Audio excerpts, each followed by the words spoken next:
Você sabe qual foi a guerra mais longa da história da humanidade? Foi a Guerra dos 335 anos, lutada entre a Holanda e a ilha de Scilly, que é essa ilhazinha aqui no sul da Inglaterra. Vou mostrar no mapa. Essa guerra começou em 1651, no contexto do final das guerras civis inglesas. São sobre essas guerras e o resto da história da Inglaterra durante a Idade Moderna que nós vamos estudar nessa aula depois da vinheta. Então, toca a vinheta aí.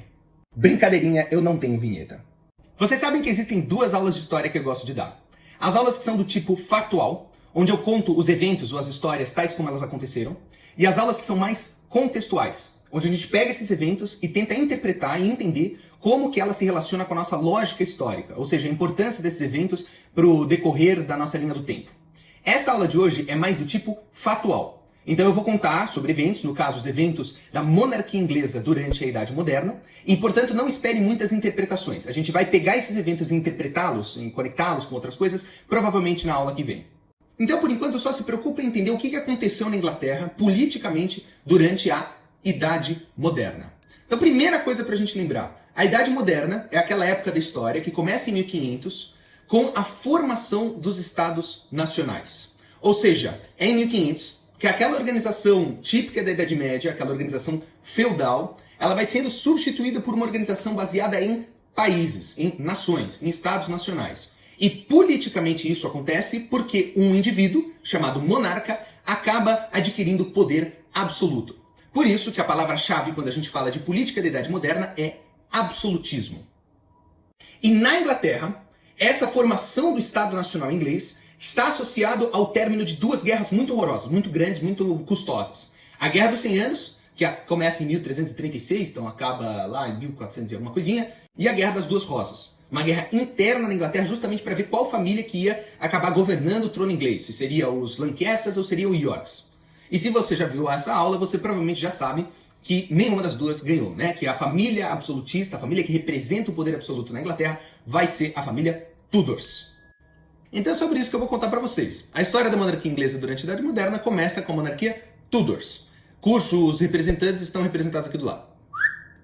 Não se preocupe em decorar as datas, ninguém decora, eu também não sei de cor de jeito nenhum, mas é bom você decorar os nomes. Não todos eles são importantes, mas se você decorar os nomes vai ser mais fácil para você conseguir colocar na cabeça essa história toda que eu vou contar. Então vamos começar com o Henrique VII.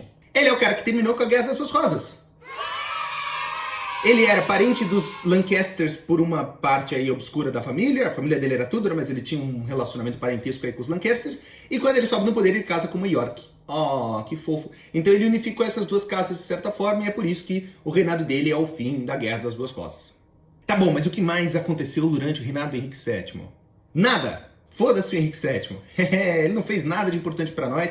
Aliás, isso é muito comum quando uma dinastia acaba de subir no poder. O primeiro monarca geralmente não faz nada. Porque, né, parte da vida dele já foi conseguir subir no trono, fazer, conciliar os dois lados de conflito. Então, é muito raro o primeiro monarca realmente ser importante pra nós na história do ensino médio. Mas não, Henrique VII não é muito importante. O cara que é mesmo muito, muito importante para nós, o monarca mais importante da história da Inglaterra, se você não souber nenhum rei inglês, pelo menos saiba esse, é o filho do Henrique VII. O grande, o majestoso, o gordo Henrique VIII. E por que o Henrique VIII foi tão importante? Porque ele criou a Igreja Anglicana.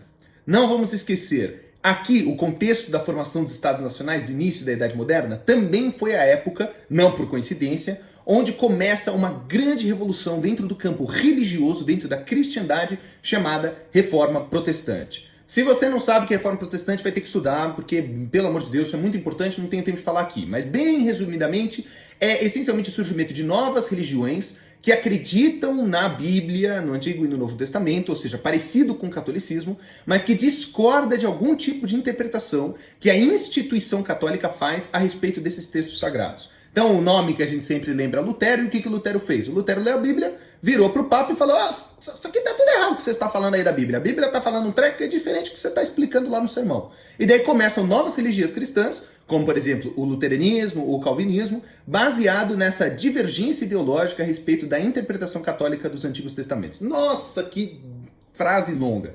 que interessa para aqui? Interessa para aqui porque vocês têm que lembrar que o Henrique VIII foi um desses caras a criar novas religiões cristãs, mas não católicas. No caso, a religião anglicana. E por que ele fez essa religião anglicana mesmo? Não foi para se divorciar, pelo amor de Deus. O divórcio com a Catarina de Aragão, apesar de ser uma história super engraçada, nada mais foi do que um estopim, foi uma desculpa para ele de fato fazer essa igreja. O que ele realmente estava interessado era em poder, tentar dominar o mundo, no caso a Inglaterra, na verdade. Porque a igreja anglicana, apesar dela ter características muito próximas do catolicismo e da igreja luterana e calvinista, ela tem uma característica muito especial, muito diferente que você tem que saber. Para a igreja anglicana, o rei é o líder da igreja. Não tem papa na igreja anglicana. Melhor, o que seria o papa é o próprio rei da Inglaterra. E é o rei da Inglaterra, hein? Não é qualquer rei, não. É o rei da Inglaterra. Então, sim, até hoje a religião dominante na Inglaterra é o anglicanismo. E, sim, aquela velhinha fofinha, a Elizabeth II, é a papisa dessa igreja. Tá? Papa, entre aspas, não pode falar papa, mas ela é a líder religiosa. Então, ela tá lá nas cerimônias todas e ela tem muito mais poder que vocês pensam que ela tem. Bom, então a importância da igreja anglicana está justamente associado à importância do Henrique VIII, que o Henrique VIII foi o maior monarca absolutista da Inglaterra. Ou seja, ele governou de forma efetiva todas as esferas sociais. Governou a política? Sim, óbvio. Governou a economia? Sim, óbvio. Governou a religião? Sim. E o instrumento disso, a prova que a gente tem, é a criação da igreja anglicana. Aí, lógico, também teve a historinha do divórcio, ele acabou se empolgando, né? Se divorciou 5 vezes, teve 6 esposas no total, se é que você pode chamar matar a esposa de divórcio, mas enfim. E se consolidou como um dos monarcas mais importantes da história. A questão do divórcio, se vocês lembram, é porque ele tinha uma certa obsessão em ter um filho homem. Não era porque era regra que o filho homem era quem ia herdar o trono. Era só uma coisa que ele queria, ele achava que isso era justo. Ele queria criar essa lei, ele não chegou a criar, não chegou a formalizar, mas ele achava que o trono dele tinha que ir para um descendente homem. E a primeira mulher dele, a Catarina de Aragão, sim, esse Aragão mesmo, se você sabe alguma coisa de história, você sabe que esse sobrenome é super, mega, hiper importante. Ela teve com o Henrique VIII um monte de filhinha, um monte, dezenas, não lembro o número agora, vou colocar aqui na tela. Ele teve um monte de filhinhas com ela e ela entrou na menopausa antes de fato, ele ter um filho homem. Resultado, ele queria se divorciar com ela, ele ligou pro Papa, pediu permissão pro Papa, falou, Papa, posso me divorciar da Catarina? E o Papa, chamado Leão X, falou, não, você não pode se divorciar da Catarina. A razão para isso eu explico em alguma outra aula que é meio complicado. E daí que ele estava entrando em parafuso, porque ele achava que o casamento com a Catarina de Aragão era amaldiçoado, porque ela tinha casado com o irmão dele antes, que Deus estava punindo ele e impedindo que ele tivesse um filho homem. Então ele queria se divorciar da Catarina de Aragão e usou isso como desculpa para falar que então Londres, que é a Inglaterra, não obedecia mais às ordens papais lá da Itália. Então ninguém mais aqui é católico, a igreja não tem mais poder nenhum sobre a Inglaterra e agora o Henrique VIII vai criar uma própria religião chamada anglicanismo. E quem manda nessa religião? O próprio Henrique VIII, o próprio rei da Inglaterra. Aí a coisa foi mais ou menos assim. O Henrique VIII ligou e falou, Henrique VIII, posso me divorciar? Aí o Henrique VIII respondeu, claro, Henrique VIII, vamos nessa, é isso aí, você faz o que você quiser. Daí o Henrique VIII, tipo, valeu, cara, obrigado, que gente boa você. E se divorciou da Catarina de Aragão, pôs ela no barquinho e mandou ela pra puta que o pariu. Casou de novo, dessa vez com uma menina chamada Ana Bolena, foto aqui do lado. Ele tentou de novo ter uns filhos aí com ela, de novo não conseguiu, só teve filha mulher, das quais a mais velha é a mais importante, e Elizabeth I. Depois a gente vai conversar dela também. Não deu certo então o casamento com a Ana Bolena, fez a única coisa, né, razoável para se fazer nessa situação, decapitou a Ana Bolena e casou de novo, agora dessa vez com a Jean Seymour. Finalmente com a Jean Seymour ele teve um filho homem. Esse filho é o Eduardo. No caso, o Eduardo que a gente vai falar mais tarde, chamado Eduardo VI. A Jean Seymour morreu, dessa vez não foi culpa do Henrique VIII, e daí o Henrique VIII casou de novo com a Ana de Cleves, depois com a Catarina Howard e por fim com a Catarina Parr. Então ele teve no total 6 mulheres, 12 filhos, das quais o único que de fato vai subir a ascendência, vai subir ao trono, é o Eduardo, que eu acabei de falar com a Jean Seymour. Curiosidade engraçada, essa última Catarina Parr já era viúva 2 vezes. Então ela casou com um cara que era quíntuplo viúvo, ela era viúva 2 vezes e ela vira viúva 3 vezes porque o Henrique VIII vai morrer ainda casado com ela. Então, casal feito nos céus, né? Que coincidência. Então Henrique VIII morreu e quem agora vai subir no trono é o filho dele, finalmente, o Eduardo VI. O que nós temos que saber sobre ele? Nada, porque ele vai governar por 0 períodos de tempo, morrer com 15 anos de idade de tuberculose. Meu, talvez o Henrique VIII fosse mesmo amaldiçoado, hein? E com a morte do Eduardo, o trono mais uma vez vai ficar vago, uma confusão vai se instalar sobre quem vai subir. E é lógico, o Eduardo VI não teve filho, morreu com 15 anos. Então, quem que pode ser o próximo na sucessão? Volta para Henrique VIII e pega umas das crianças que ele fez, né? Fez um monte, pega uma aí que esteja sobrando. Quem sobe no trono é a sua filha mais velha, a Maria I. Essa é importante, tá? Por enquanto, as únicas importantes que a gente falou foi o Henrique VIII próprio e a Maria I. O que tem de importante sobre ela? A Maria I, ela era casada com o monarca, com o rei da Espanha, um cara chamado Felipe II. Esse Felipe II é super importante, super, mega, hiper importante. Se for saber um nome de rei espanhol, vai saber o nome desse Felipe II. Depois da história do Brasil, ele vai aparecer lá na nossa história. Então, pelo amor de Deus, decora esse Felipe II. Ele é o cara, por exemplo, que vai colocar os Habsburgo no poder na Espanha. Um dia eu vou explicar o que isso significa. Ele é o cara que vai dar o nome dele para as Filipinas, né? Filipina de Felipe II. E ele, no caso aqui, é o cara que vai casar com a rainha da Inglaterra, a Maria I. Por que isso é importante? Porque os espanhóis são super católicos. E a Maria I, então, também vai ser. Ela vai pegar o catolicismo para si, ela vai proibir o anglicanismo e qualquer outro tipo de protestantismo lá na Inglaterra e perseguir os caras falando que agora é católico de novo. Olha que trash, o Henrique VIII tinha acabado de criar uma religião nova, forçou todo mundo a virar anglicano e agora estava a filha dele subindo lá, perseguindo todo mundo que tinha seguido a determinação do pai, porque agora todo mundo tem que ser católico de novo. É por causa dessa perseguição, aliás, que ela ganha o nome de Bloody Mary, né? A Maria Sangrenta, que foi traduzida para o BR como a loira do banheiro. Sei lá por quê, ela não era loira. A historinha, né, de por que virou essa Bloody Mary e tudo mais, é porque os pais puritanos faziam terror para as crianças, para os filhos deles, falando que a Bloody Mary estava aí. Quando a criança estava fazendo bagunça, a criança não queria dormir, o pai chegava pro filho e falava: vai dormir, filhão, senão a Bloody Mary vai vir aqui, vai pegar você e vai matar você, que ela é católica. E a criança, tipo, oh não, a Bloody Mary, vou dormir, que medo. É daí que vem então esse folclore de que o fantasma da Bloody Mary vai aparecer no espelho, as crianças tinham medo da Bloody Mary e depois isso foi trazido para o Brasil, adaptado por uma figura que afinal a gente não sabe quem é a Bloody Mary, que é a loira do banheiro. Então, informação legal para você lembrar dela. Uma coisa super legal e importante sobre ela. Ela começa essa perseguição em massa aos protestantes ingleses. Protestante inglês tem um nome especial, chama-se puritanos. Então sempre que você ouvir alguém falar puritano, você está falando de um protestante inglês, que pode ser supostamente de qualquer tipo de igreja protestante, então luterana, anglicana ou calvinista, mas quase sempre era calvinista. E sempre lembra, calvinismo é a religião dos burgueses. Os burgueses acham super legal o calvinismo, porque justifica, porque glorifica a acumulação de riqueza que eles estão buscando. Então, olha que louco, olha que importante. A Bloody Mary começa a perseguir esses puritanos dentro da Inglaterra, que uma hora ou outra vão ficar cansados dessas perseguições religiosas. Aí o que eles vão fazer? Vão só assim deitar e morrer? Vão pegar ali como se converter para o catolicismo, todos eles? Não, alguns pode ser, mas não todos eles. A maior parte deles, não a maior parte, mas uma grande parte deles vai, ao longo dos próximos anos, principalmente daqui a 70 anos, ficar de saco cheio dessa perseguição protestante e vai tentar fugir para conseguir ganhar a vida em algum outro lugar, algum lugar que não tivesse tanta encheção de saco. E é lógico que para os ingleses, o lugar que podia ser ideal para isso era o United States of America.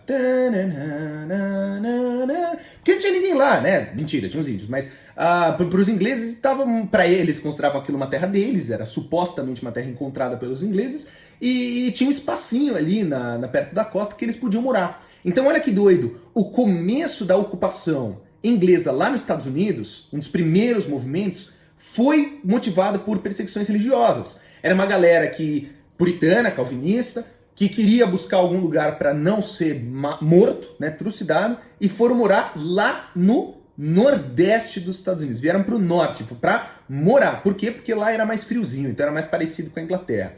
Olha que super importante, vocês já devem ter ouvido falar disso.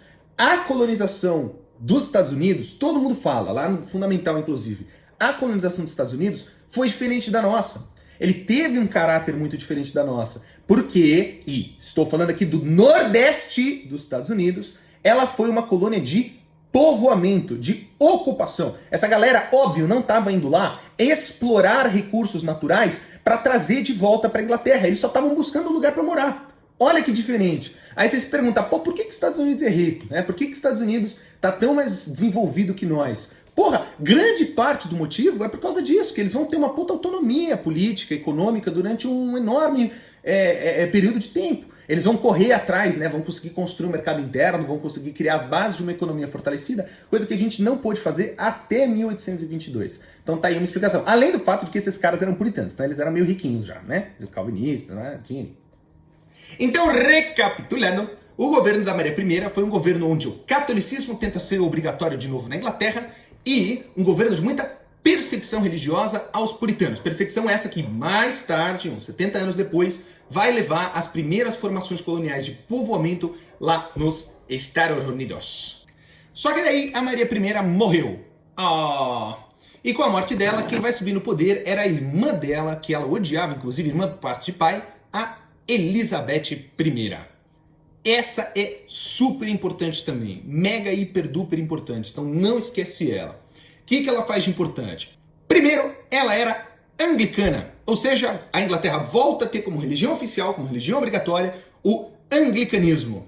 Devia ser muito difícil ficar entediado na Inglaterra naquela época, né? Mas não é isso que é o principal. O principal sobre o governo dela é o fato de que ela tem uma visão sobre qual deve ser a grandiosidade econômica inglesa. Como assim? A Inglaterra não era lá muito rica naquela época. Ela, bom, não era pobre propriamente dita, mas comparado com a França, comparado com a Espanha, ela era um país até visto como um periférico. E parte do motivo disso era porque não tinha nada que a Inglaterra produzia muito bem. Não tinha nada que era, assim, produto inglês. No máximo a pesca, que eles eram meio famosos por isso. Só que isso vai mudar com a Elizabeth I. A Elizabeth I é a pessoa que fala que tem um lugar, tem um setor da economia onde a Inglaterra, se investir dinheiro, pode se tornar uma enorme superpotência. Você sabe que setor da economia foi esse? Foi a marinha. É por isso que Elizabeth às vezes é lembrada como a rainha dos mares. É porque ela vai pegar um dinheiro absurdo e vai investir todo esse dinheiro em desenvolver uma marinha incomparável. É construir um monte de barco moderno, super avançado e tentar ficar rico nos mares. Criar companhias de comércio. No caso, foi ela que criou também a Companhia das Índias Orientais, que é super importante. É uma companhia de comércio que levava e trazia especiarias lá do Oriente para o Ocidente. É também ela que, olha que doido, ela vai ficar tão envolvida com os mares, ela tem tanta certeza que a Inglaterra devia ter o controle dos mares, que ela vai incentivar a atividade de corsários. Ela vai contratar piratas do governo. Vai chegar para uma galera, o mais importante desses corsários foi o Francis Drake, e vai pagar esse cara e falar, agora sabe o que você faz? Você ataca todos os navios que não sejam ingleses. Vai lá no navio espanhol, vai lá no navio holandês, não tiver navio, você vai lá e ataca os caras. Para você ter uma ideia do quão poderosa estava a marinha inglesa daquela época, os espanhóis, que eram então a grande potência naval do mundo, controlava os mares e tudo mais, governado pelo rei Filipe II, lembra? Decidem montar uma enorme frota marinha militar, que ele chama, o Filipe II chama de a Invencível Armada. Eram assim, dezenas, centenas de barcos super equipados, que, para os preceitos da época, o próprio nome já diz, não poderia ser derrotado. Era barco poderoso demais para ser derrotado. A Elizabeth I lava o chão com a cara do Felipe II. Ela detona a Invencível Armada. Tem noção disso? Tem noção de quanto dinheiro, então, ela deve ter colocado lá nos mares? Caras, esse é o começo da grande... Não ainda, né? Vai demorar um tempo, mas do grande poderio inglês. Quando alguém perguntar para vocês por que a Inglaterra ficou tão rica depois? Por que a Inglaterra virou uma das grandes potências da idade contemporânea? Você não pode esquecer que uma das origens, das gêneses desse processo foi o poderio inglês no mar. Com a destruição da Invencível Armada, não há dúvida que o novo dono do mar é a Inglaterra. Vocês sentiram isso? Enfim. E é lógico que se a Inglaterra estava querendo jogar dinheiro no mar, metaforicamente, a gente não podia esquecer disso aqui. Lembra, a gente já tinha conversado sobre o fato da Inglaterra não ter se tornado uma potência colonial naquele período. Ela tinha chegado um pouco atrasada na corrida, porque ela se centralizou muito mais tarde do que Portugal e Espanha, de forma que ela não teve acesso às lucrativas colônias da América do Sul e América Central. Mas, supostamente, algumas regiões da América do Norte, no caso as 13 colônias da América, eram supostamente de propriedade inglesa. Só que eles nunca foram pra frente com isso, tá? A colonização americana, eles não estavam nem aí em fazer dos Estados Unidos, porque não tinha ouro, eles achavam, mas achavam que não tinha ouro, não nascia coisa muito boa ali, e também a Inglaterra estava passando por um monte de questão política, uma em cima da outra. Mas tudo isso muda com Elizabeth, porque Elizabeth está achando que o único jeito da Inglaterra ganhar dinheiro é com a expansão marítima. Então ela vira para os assessores e pergunta, e aí? A gente tem aqueles Estados Unidos ali, né? Não dá para aproveitar para produzir alguma coisa lá, não? Não nasce nada de legal lá, não? Não tem mesmo nada lá? E os caras falaram, olha, no sul até pode ser, que é um pouco mais quentinho. Acho que lá no sul, considerando assim o clima e tudo mais, pode ser que a gente consiga plantar algodão. E com isso, a Elizabeth manda os primeiros navegadores, os primeiros exploradores ingleses para irem tentar fazer colônias de exploração no sul dos Estados Unidos.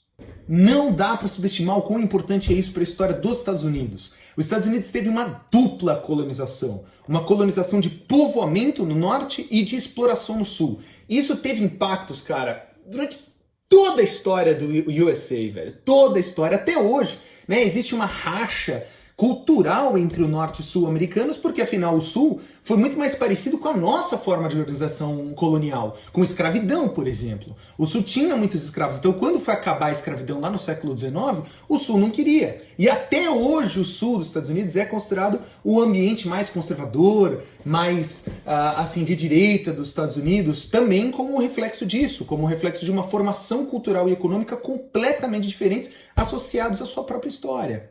E é isso então, Elizabeth I é rainha dos mares, a rainha que colocou a Inglaterra para fazer navio, contratou um monte de corsário, acabou com o monopólio marítimo da Espanha e começou a colonização do sul dos Estados Unidos. Agora, uma última coisa pela qual ela é absolutamente notória, aliás, não notável, notória, ela não só é a rainha dos mares, mas ela também é lembrada como a rainha virgem.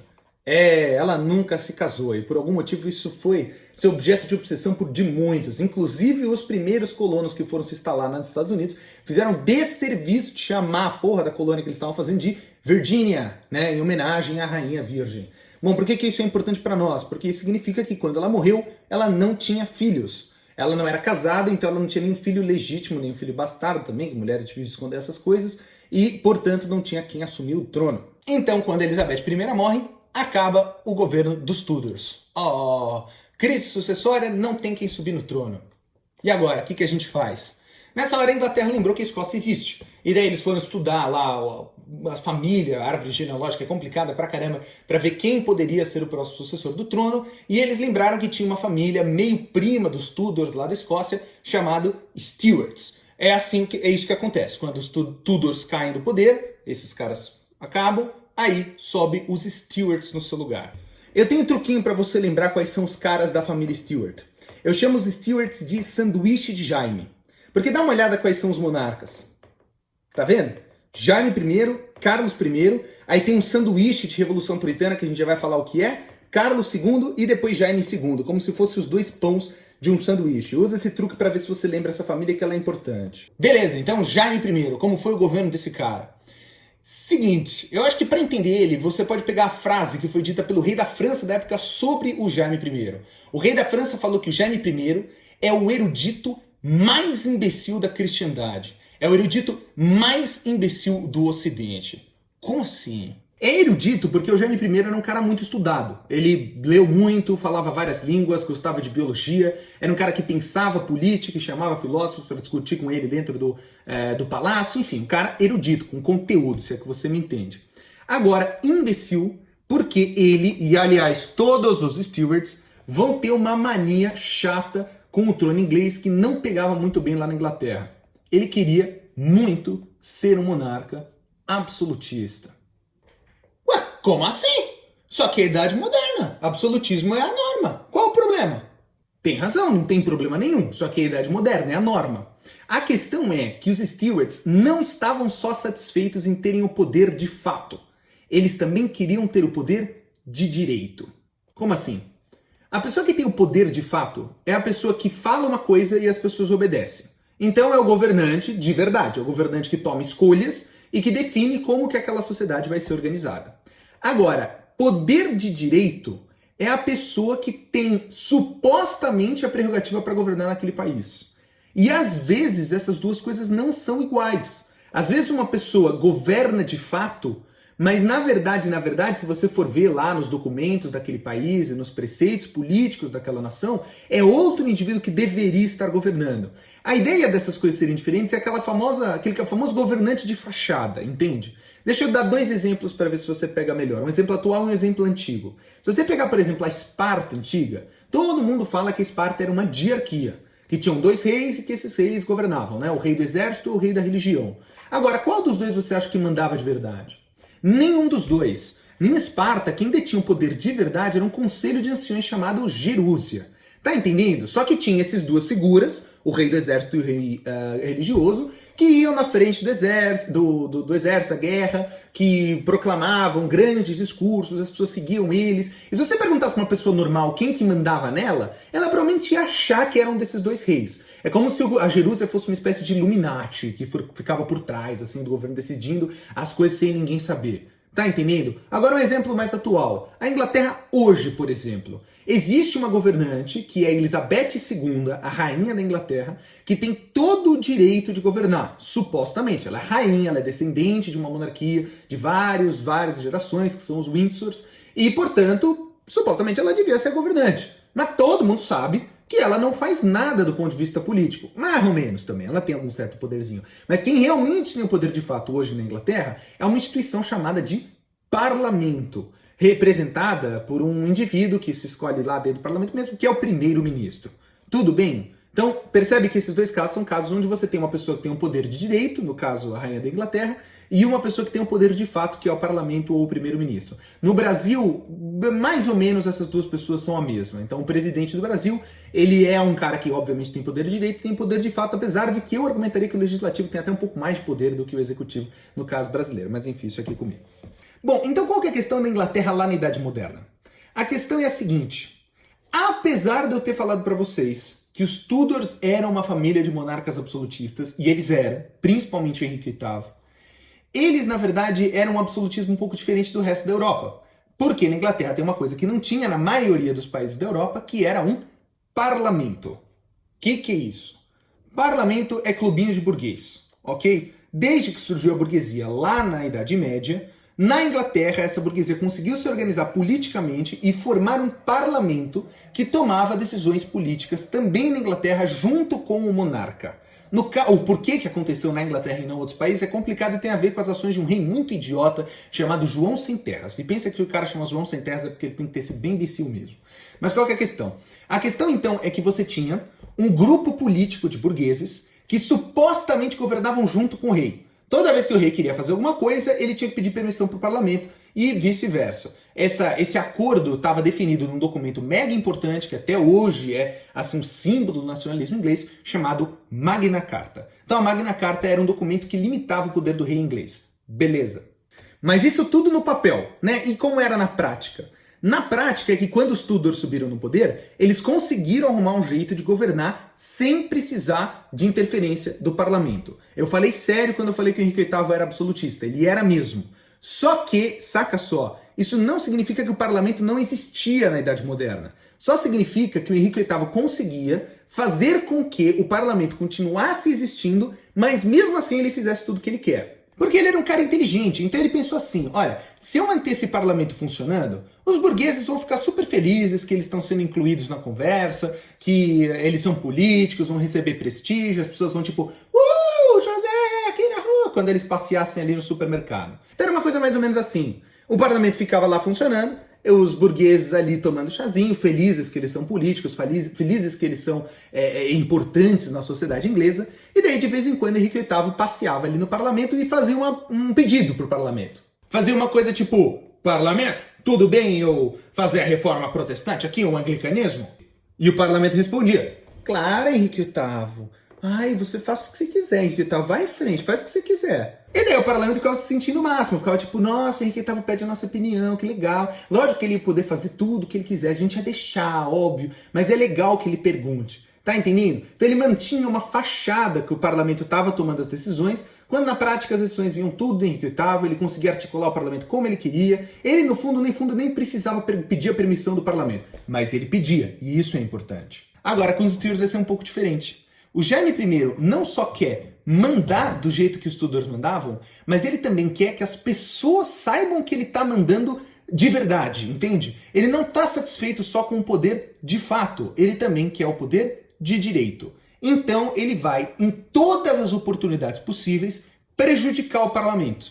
Ele vai fazer coisas sem pedir permissão, ele vai iniciar perseguições religiosas contra os calvinistas, com os puritanos, apesar dele ter se convertido ao anglicanismo, o resto dos puritanos ele não topava. Ele vai aumentar impostos sem a permissão da burguesia. Ele vai meio que alfinetar o parlamento para mostrar quem é que manda. E o parlamento vai ficando irritado, vai pensando, pô, mano, que saco, a gente não consegue fazer nada, que esses reis safados, filha da mãe, ficar tomando decisão, o que a gente pode fazer, não sei. E eles vão ficando irritados, mas eles vão aguentando, eles vão aguentando, eles vão aguentando. Até que o Jaime I morre, e quem sobe no poder é o filho dele, o Carlos I.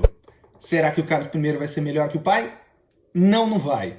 Ele vai ser pior. Ele ainda vai levar mais a sério essa tendência do pai de fazer tudo o que for possível para alfinetar o parlamento, a ponto de irritar o parlamento num nível que o parlamento vai fazer alguma coisa a respeito. O ano foi 1628, quando Carlos I, depois de ter irritado por anos esses burgueses, entra no parlamento e pede um empréstimo milionário.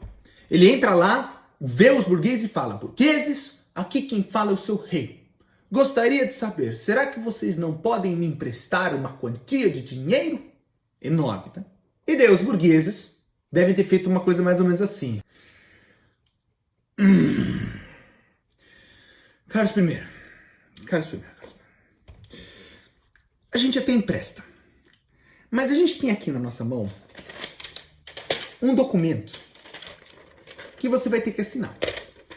Nesse documento está escrito que a partir de agora você vai ter que pedir permissão sempre do parlamento quando você for fazer alguma coisa. A gente dá o dinheiro, não tem problema. Mas você agora, a partir de hoje, vai ter que pedir a nossa permissão quando você for fazer alguma cagada. E a gente vai deixar. A gente só precisa saber que você nos respeita. Tá bom? Daí você faz o que você quiser, a gente faz o que a gente quiser. Beleza? O Carlos I, olha o que ele fez. Ele assinou o documento, ele pegou o dinheiro e ele fechou o parlamento. Olha que filha da puta. Ele assinou o documento, pegou o dinheiro e daí fechou o parlamento. E depois falou, se não tem parlamento para eu pedir permissão para fazer minhas coisas, então é isso, né? Não tem parlamento, não tem como eu seguir as determinações que estavam escritas aqui na carta que vocês fizeram. Que sacanagem. Mandou os burgueses ir lá catar coquinho, voltar todo mundo para sua casa, pegou o dinheiro e torrou o dinheiro, com besteira, tá? Torrou o dinheiro com coisa na casa dele, torrou o dinheiro com festas e bebidas e sei lá o que mais que esses reis gastavam dinheiro. Só que aí, em 1640, a merda bateu no ventilador. Porque estourou uma rebelião lá na Escócia, que não tinha nada a ver com a Inglaterra, lá na Escócia, da terra natal dos Stuarts. E é lógico, o Carlos I precisava ir lá reprimir essa rebelião. Só que para reprimir rebelião, você precisa de dinheiro. E ele tinha gastado todo o dinheiro que ele tinha pedido emprestado dos burgueses. E quem é que tem dinheiro? Os burgueses. Matias, é só pedir mais. Mas daí precisa do parlamento, né? E aí, o que o Carlos I fez? Ele reabriu o parlamento, colocou todos os burgueses de volta na casinha dele, lá sentadinhos, e pediu um empréstimo milionário de novo. Imagine a cara desses burgueses, mano.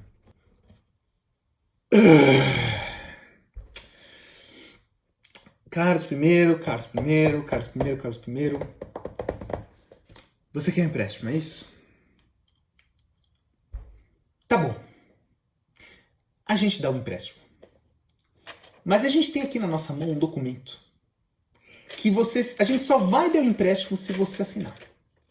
E tá escrito aqui nesse documento que você vai escutar o parlamento todas as vezes que você for fazer qualquer coisa pra gente agora. E agora você vai obedecer. Agora a gente não vai ser bonzinho, não. Esse documento aqui está limitando o seu poder como monarca. E se você quiser o dinheiro, você vai ter que assinar esse negócio. Que agora a gente não tá brincando.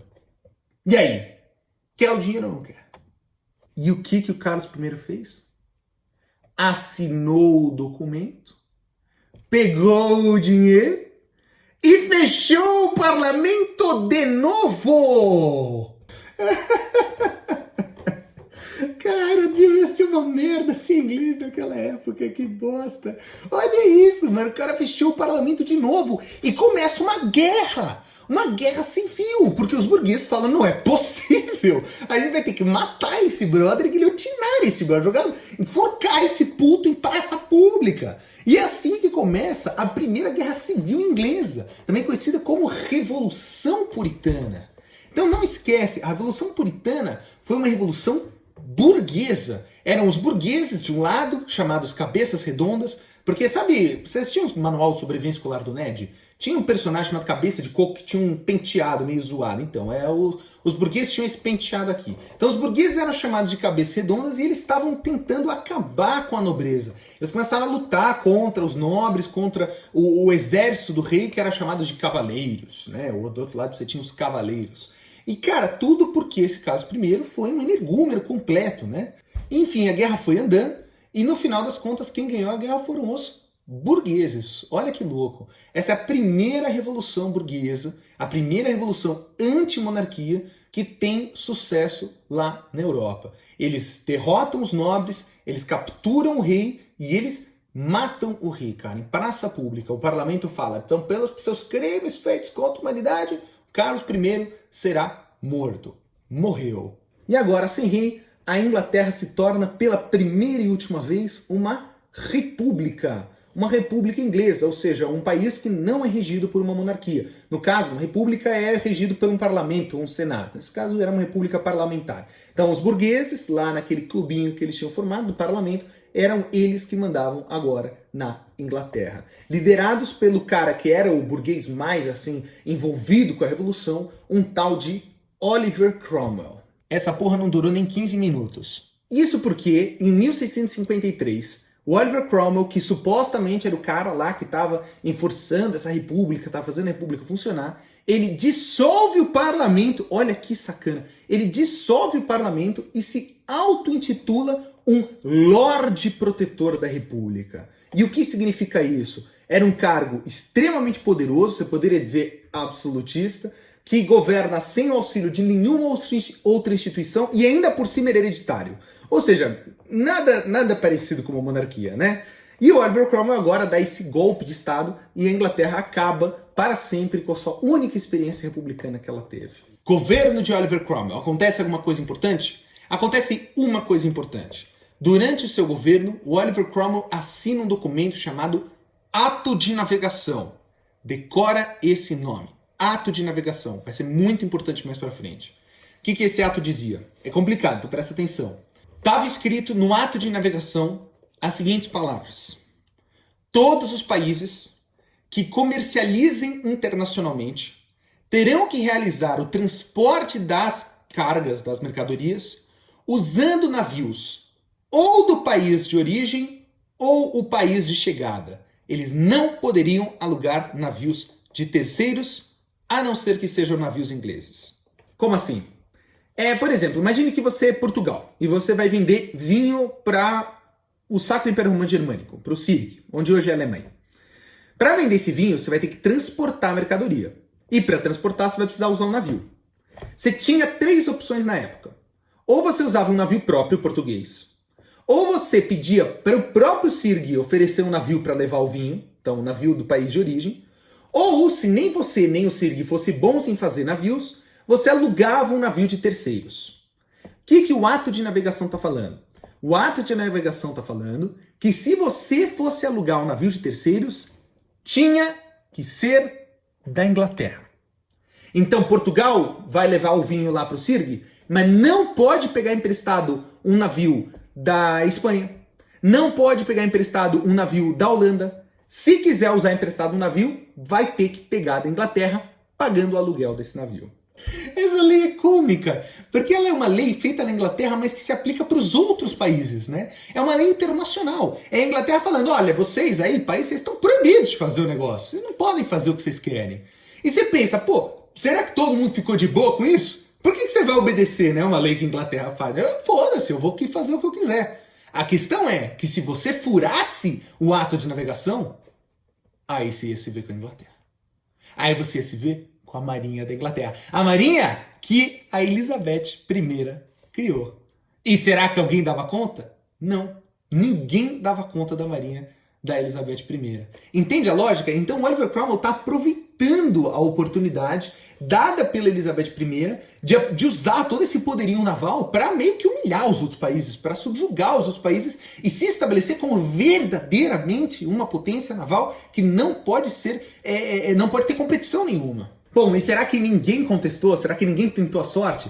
Tentou. No caso, o país que foi mais prejudicado pelo ato de navegação foi a Holanda. A Holanda ficou com tanta raiva do ato de navegação, que declarou guerra contra a Inglaterra. Pegou um monte de navio e foi tentar combater a Inglaterra. E aí, sim, lógico, que tá a questão do começo da aula, da guerra mais longa da história, da Guerra dos 335 anos. Não é que essa guerra foi a guerra mais longa. Deixa eu explicar. Quando a Revolução Puritana começou, aquela guerra civil que eu expliquei agora há pouco, entre os cabeças redondas e os cavaleiros, a Holanda, que é um país assim super burguês, sempre foi, era um país com uma burguesia muito fortalecida, gostou da ideia e decidiu ficar do lado dos cabeças redondas. Quis, assim, mostrar sua amizade para os burgueses.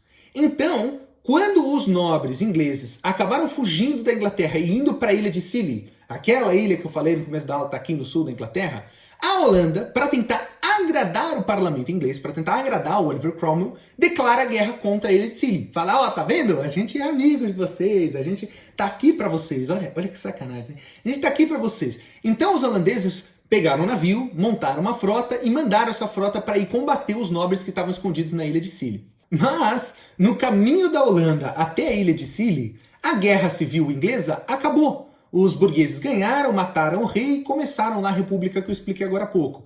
Então os holandeses não precisaram atacar a ilha de Scilly, né? Viraram o barco e voltaram para casa. E daí logo depois, alguns meses depois, o Oliver Cromwell assinou o ato de navegação.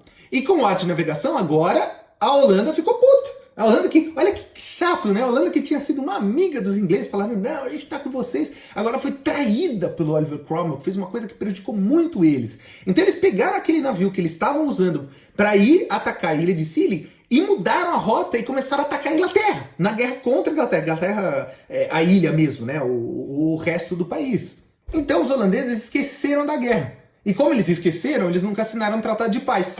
Passaram-se 335 anos, supostamente com esses dois países, a ilha de Scilly e a Holanda ainda em guerra, quando em 1985, ontem, um historiador inglês percebeu o problema, mandou uma mensagem para as autoridades, e daí alguns representantes lá do poder inglês convidaram o embaixador holandês para vir assinar um tratado de paz, acabando não só a guerra mais longa da história, mas também a menos custosa, né? Ninguém morreu. Foi uma guerra totalmente sem sangue. O embaixador holandês até fez uma piadinha. Ele falou, cara, vocês da ilha de Scilly deviam estar angustiados. Imagine 300 anos achando que a qualquer momento nós holandeses podíamos atacar vocês. Olha que ótimo. Bom, isso era tudo que eu queria falar com vocês sobre Revolução Puritana e sobre o Oliver Cromwell. Não tem mais nada que vocês têm que saber. Quando o Oliver Cromwell morreu, como eu disse, o título de Lorde Protetor da República era hereditário, então ele deixou o título para o filho dele, Richard Cromwell, que não tinha nada da carisma e da autoridade do pai. Ele não conseguiu manter o poder nas suas mãos, as pessoas também estavam de saco cheio de ter tomado um golpe bem quando eles estavam supostamente criando um governo mais democrático, mais republicano, e o resultado é que ele perdeu o poder e os Stuarts conseguem voltar para o trono. E é aí que o Carlos II entra na jogada. Então, pessoal, antes de eu continuar a aula, deixa eu deixar claro uma coisa. Apesar de eu ter falado que a Revolução Puritana foi a primeira revolução anti-absolutista com sucesso que matou o rei, ela não foi uma revolução bem-sucedida de verdade, porque ela tenta colocar uma república no lugar da monarquia, uma república chamada Commonwealth, aliás, mas não funcionou. Né? A experiência republicana na Inglaterra no século XVII foi uma experiência de ter tentado e logo depois ter tomado um golpe do próprio cara que estava começando esse movimento. Uma ditadura foi colocada no seu lugar. Apesar de uma ditadura sob o véu, sobre o teatro de que ele estava protegendo a república all along. Tudo bem? Então não foi aí que a Inglaterra de fato acaba com o seu regime absolutista. O absolutismo volta para o poder com o Carlos II. Agora eu sei o que vocês estão pensando. Vocês estão pensando, nossa, beleza, então subiu o Carlos II, mas agora ele vai se emendar, né? Ele não vai ser que nem os antepassados dele, que nem o Carlos I e o Jaime I. Então, talvez você esteja superestimando demais os Stuarts, porque ele vai ser igualzinho o Jaime I e o Carlos I. O Carlos II é também um teimoso, crianção, que vai continuar cobrando impostos do parlamento, que vai continuar querendo mandar em tudo e fazer todo mundo saber quem é que tá mandando. Então ele vai continuar irritando os burgueses até o final. E os burgueses ficando irritados. Os burgueses falando, meu Deus do céu, a gente vai fazer uma coisa com esse cara aí, não vai dar, a gente não vai aguentar esse cara não. Mas eles aguentaram até o Carlos II morrer, beleza, o Carlos II morreu, e daí sobe o filho dele, o Jaime II. Terminando o nosso sanduíche. É lógico que quando eu falo terminando o nosso sanduíche, você já tem uma ideia de que alguma coisa vai acontecer no governo do Jaime II. Vai. O Jaime II vai continuar um governo antipopular, vai continuar um governo que vai criar atrito com a burguesia, até que quando ele estava muito velhinho, mais de 80 anos, acho que 86 anos, ele vai fazer uma cagada que os burgueses vão considerar imperdoáveis. Essa é a gota d'água, passou dos limites. O Jaime II vai declarar que a religião oficial da Inglaterra é, de novo, o catolicismo. Recupera comigo, a Inglaterra era católica, até o Henrique VIII fazer ela ser anglicana, aí a filha dele a Maria I fez ficar católica de novo, a Elizabeth definiu que ia ser anglicana, e agora, pela última vez, você tem um monarca falando, não, é catolicismo aqui nesse negócio. Não vai dar pra aguentar. Os burgueses pegam de novo em armas e falam, a gente vai tirar esse cara do poder de novo. Stuarts não dá. Ou seja, Revolução Puritana 2.0, a segunda tentativa, a revanche, a que a gente chama de Revolução Gloriosa. Agora, duas diferenças fundamentais entre a Revolução Gloriosa e a Revolução Puritana. Primeiro, a Revolução Gloriosa não teve sangue, por isso que ela chama Revolução Gloriosa. Essencialmente, juro por Deus, essencialmente o que os burgueses fizeram foi que eles foram até o palácio do rei, do Jaime II, abriram a porta pro velhinho e falaram, já, vamos pra casa. E o Jaime foi, sucesso, acabou o governo dos Stuarts assim, sem derramamento de sangue. E a segunda diferença muito importante entre a gloriosa e a puritana é que a gloriosa ela é muito mais moderada do ponto de vista de uma revolução. Ela não vai acabar de vez com a monarquia. Porque os burgueses pensam uma coisa mais ou menos assim. Olha, a gente acabou de tentar matar o rei e se governar como uma república, que foi a Revolução Puritana. E deu puta errado. Qual foi a conclusão que eles chegaram? O que eles pensaram? Eles pensaram assim, talvez seja impossível governar um estado sem um rei. Talvez não dá. Talvez a Inglaterra não funcione sem a presença de um rei. Eu sei que hoje parece estranho pensar isso, porque afinal as monarquias são mais raras hoje do que eram naquela época, mas, cara, para a mentalidade moderna, e moderna aqui eu tô falando da idade moderna, a ideia de você governar sem um rei era uma coisa muito absurda, né? Todos os países tinham sido formados com a figura de um monarca absolutista. Talvez a sociedade simplesmente não funcione sem um rei. Então, eles pensaram que o que eles erraram na Revolução Puritana foi que eles foram muito longe, foi que eles perderam a mão. Foi que eles exageraram. Então eles pensaram, não, o problema não é a monarquia. O problema é a monarquia como ela está sendo feita agora. E principalmente o problema é o Jaime II. Então vamos fazer o seguinte, vamos tirar o Jaime II do poder, essa foi a revolução, e vamos colocar outro monarca no seu lugar. Um monarca que a gente escolha.